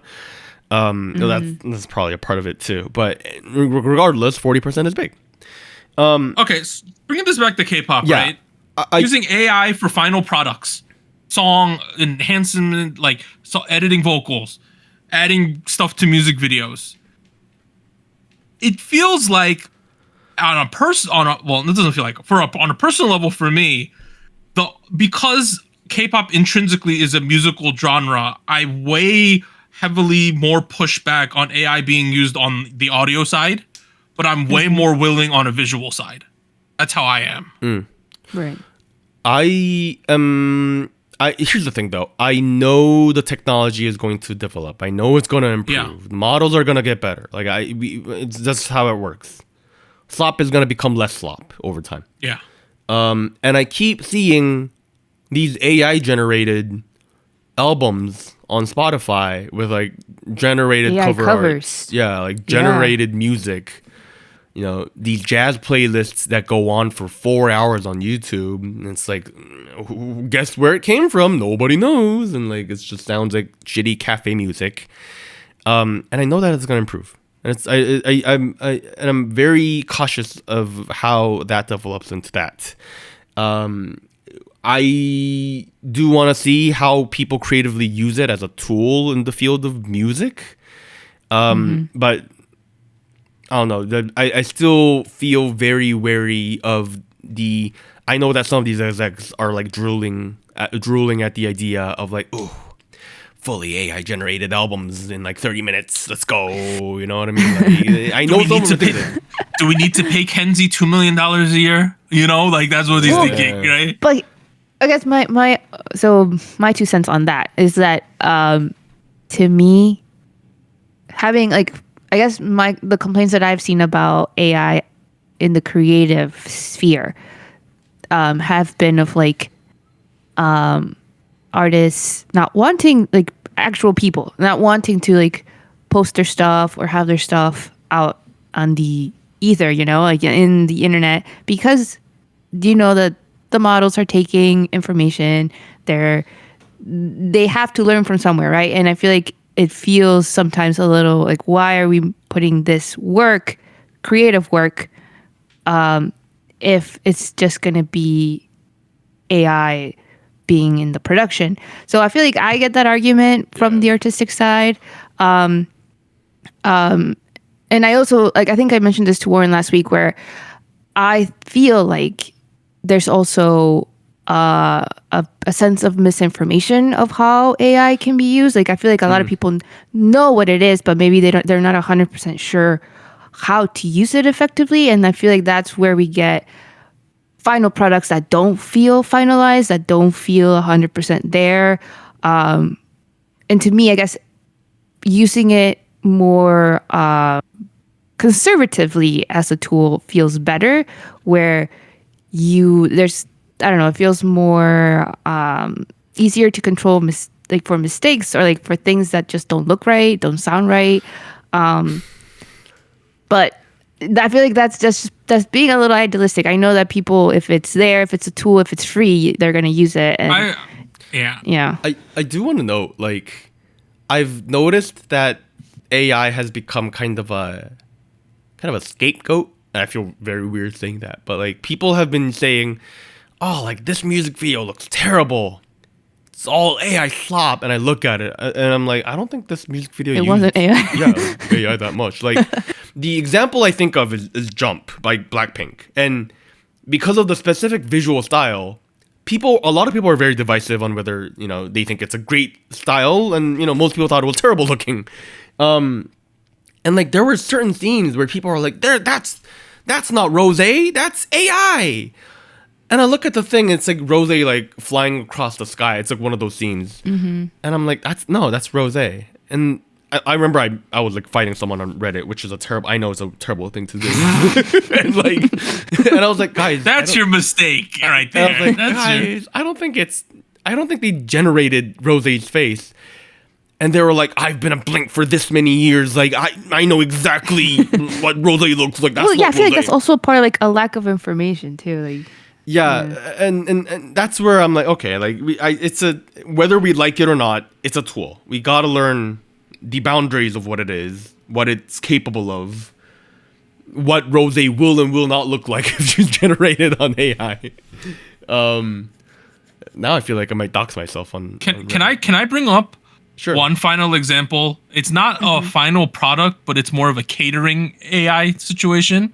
So if you remember with the SM 3.0 press release that got released about a month or so ago, they said we're going to use AI in order to tailor our album track lists in order to sell the maximum, or to have the maximum amount of success equal sell the most albums. They said they're going to do tracks. that. To select the tracks for the albums that we know will make the albums successful and sell more albums. Is essentially the what they artist said. And whatnot. Now it would have. Now here's the thing.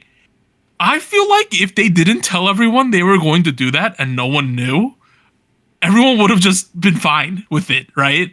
If they didn't tell everyone they were doing this, and like the aespa album comes out and we like it, it's great. And it's like, wow, they picked a great album here. The songs are great. No one would have known. But the fact that they told us now, like, I don't know how I feel about that. It's like the you know how like you get your feeds given to you and it's tailored to you, and you're like, God damn it, they know what I like, right? The algorithm. At what point is it too much? I've always wondered at what point is that too much? Because SM is now telling us we're going to tailor this aespa album so that the most people like it and we sell the most albums, is essentially what they said. I guess. Well, I wonder. I don't know. I just thought that was a really interesting thought because they're going to do it. Yeah. They said we're doing it now. Okay. The thing they said they're doing, I'm trying to find an article and I can't. Yeah. What did they do? They said they're going to use AI to analyze what works and create track lists. Yes, for the artists, their artists. For the artists, to help them pick the tracks that best suit the artist and their fans. Yeah. Yeah, that will be successful. I don't think AI is there enough to do that. It just sounds like bullshit. Wishful thinking, maybe. Well, let's say they do. That's interesting, is it not? Because that's gonna help them literally make money if it works as they say it is. Yeah. Well, I feel like that's the thing, though. Like, how will we know what albums were like AI was utilized to do that, and what was not, and to what extent? Like, did anybody else go through like a second opinion, like a professional, like a creative director or something to see like, oh, does this make sense? Like, I feel like SM won't tell us that, but they're using it as a buzzword, as something new and cool. Lauren has the article up. Okay. The quote says, SM will also introduce a new A&R system that recommends suitable music for its artists. By leveraging Kakao's AI technology, SM plans to analyze tens of thousands of accumulated music data and curate songs with high suitability for each artist. Again, I'm going to call bullshit and then say agentic workflows are not there yet to deliver on this. In theory, the layman's term is we're going to use AI to cultivate songs for our artists that will sell the most, right? On a business sense. Cool. They're gonna. That's essentially what they're saying. Suitability for the artist, yeah. Yeah, they're gonna figure out what works for the artist and what doesn't. So, like, in other words, they're gonna figure out what sells and what doesn't sell. That's an interesting thought as to what's going to happen. How much is going to be curated for you? Everything, you know? Well, here's the thing. Yeah. Doug, whenever I talk about a song that I don't like on the show, Uh-huh.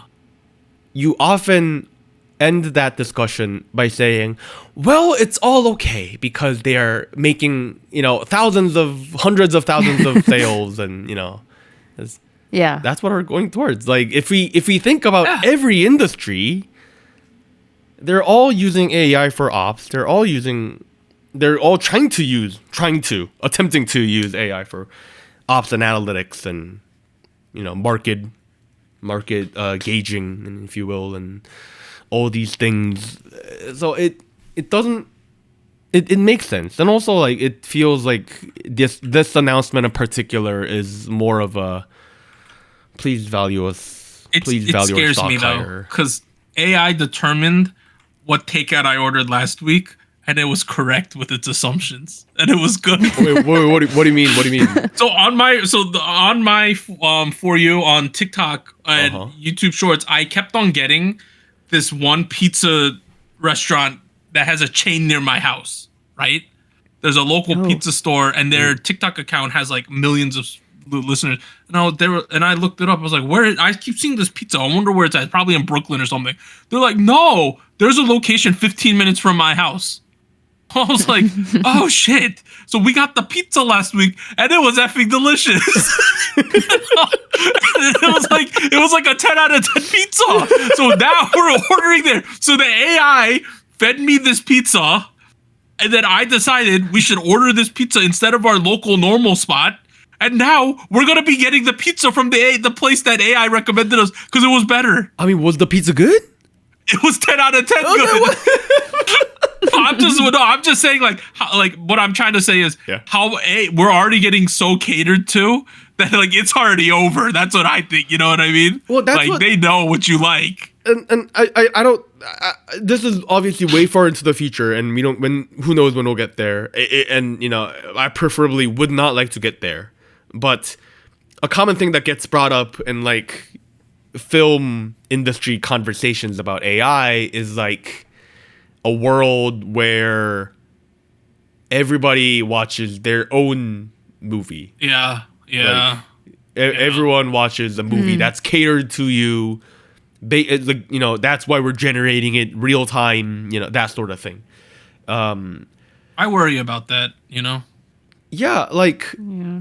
And this is where creative mediums, like you gotta make a stance on whether it's like a form of self-expression or a purchasable product. Because if it is the former, you can't be catering it that much. What are you as a fucking artist if you're like? How do you find anything new? Yeah, like how do you find something new that you haven't heard before? It's scary though, because it's already happening. Because sometimes, like, I see or you guys see a really popular meme. Or like I bring up something and it's going viral, but it wasn't tailored towards you guys, so you didn't see it. You know what I mean? Yeah. And but that's fine. I think that's okay because though? we talk to each other. Yeah, but that's scary because like I bring up something that's going viral. At least I think it's going viral. But then let's say Anita saw it, but then Warren doesn't know what the fuck we're talking about, and that scares me. You know what I mean? Like back in the day, if I saw it, Anita saw it, there's a high chance Warren saw it. But I think now with this how it catered everything is, it's like it's becoming more apparent to me that sometimes like things that I think are going viral are actually not. Only in Doug World is it going viral. So, so for example, like let's go back to like the Everglow music video. Like Anita and I talked about cyber sigillism and like the metal and black and like future retro vintage. But Doug over here might have been like, what? They were wearing fairy outfits in a green. Could you imagine? Oh my god, that'd be terrifying. That'd be terrifying. Well, you gotta talk to people. Hey, but maybe we'll get a happy ending like the Tony Award Best Musical on Warren's screen right now. Which is actually a really good musical, by the way. I saw it. It was really good. It's a really good musical. It is really good. It is co-written by Hugh Park, who was the first Korean to win a Tony Award, by the way. Just wanted to let y'all know. All right, I'm gonna try to wrap this conversation up with a bit of a wrapping up comment. Going back to the very first thing we talked about on this show today, with director Yun of Region Films. One of the things she mentioned at the end is that I'm gonna try to pull up the correct. Okay. slide. She said, quote, even if it's made with VFX and AI technology, there is an authenticity within it. I want to experiment with something truly special at the intersection of new technology and humanism. I think the key word she's pointing towards there is authenticity. And I think that is kind of where a lot of even though we didn't use the word, that was where a lot of our conversation was about, whether it feels authentic or not, regardless of how they're using this technology. Big picture discussion. Yeah. So I think the way we perceive this, who knows? If we talk about it in a year, Doug might be talking about cyber sigilism while I'm talking about fucking forest fairies. So who knows? Yeah, it's a struggle because I love the genres of cyberpunk and things like post-apocalyptic and things like that, right? Like these weird technological things. But on the other hand, I'm a little terrified at times, living through it. Actually, you love cyberpunk. You could be in let's the world. let's say Musk in 50 years says, "Hey, you want to take this pill? You'll live another 100 years." How authentic of an experience is that then, right? These are that I'm concerned about, and I think we're just at the precipice of this type of stuff. We'll see where this goes. Obviously, a very big topic that we only kind of glossed over the surface of. Oh, and it will come up again, I'm sure. It'll definitely come up again. If you guys have thoughts, this is clearly a conversation that we want to have with you guys. So, please leave comments, thoughts, DM us. Are you okay with it visually but not audio, or how do you feel about the separation? Because I think there's a line definitely in K-pop as a musical genre, right? And there's so many things that I think we could talk about that we didn't. Like Anita briefly mentioned the way artists create creative outputs are being used to trading models. That's another concern people have. The environmental aspect of it is another fucking thing. Oh my god, yeah. Yeah. There's so much depth to this conversation that we can have. So, if you have something that you want to talk about, let us know. If there's enough discussion around it, this is definitely something I want to revisit in the very near future. So, between that and who won the 4th generation girl group war, we'll talk about these things in the next couple weeks. We'll see. That's it. All right, guys. We'll see you next time. Bye. Bye. Bye.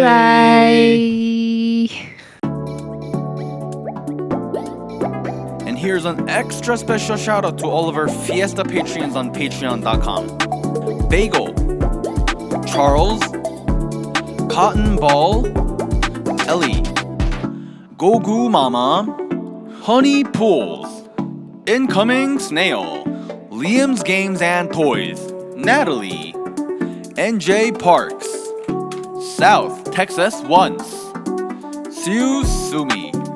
And thank you for joining SojuTalk, your weekly shot of K-pop. Thank you, really.